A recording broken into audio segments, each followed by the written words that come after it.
咁第二個頭先我哋 judge 嘅問題就係佢夠膽踢上去，但係佢唔識跌，佢唔識點樣 exit 離開嗰個倒立，唔識跌嘅時候佢就唔敢踢。其實呢個係唇齒相依關係嚟嘅。踢得上去嘅時候 ，once 你 fall，其實你就覺得嗰個係死嘅會，咁所以你點都係唔夠膽做，你會影響晒你所有動作嘅 alignment 嘅。其實個原則就係手手腳腳，好核突嘅周手翻，可能 BB 仔都識嘅。手手腳腳 ，sorry 都做得太好。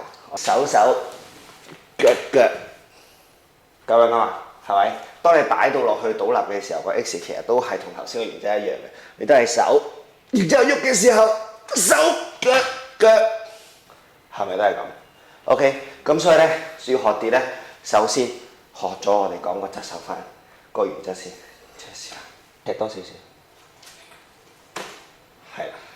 咁到你做倒立 X 嘅時候，踢上嚟個倒立。OK， 好啦，你而家手啦嘛。咁當你 X 嘅時候咧，喐下手，然之後再落腳腳。OK， 記得我哋落倒立嘅時候，隻腳都係分腳落嘅，落咗一隻先，落另一隻。你點樣上去你就點樣落去，你係腳腳落嚟嘅時候都係腳腳。OK， 就千祈唔好合埋隻腳一齊。我見好多咁樣一齊撞落去咧，你啲腳趾啊嗰啲全部撞到瘀晒。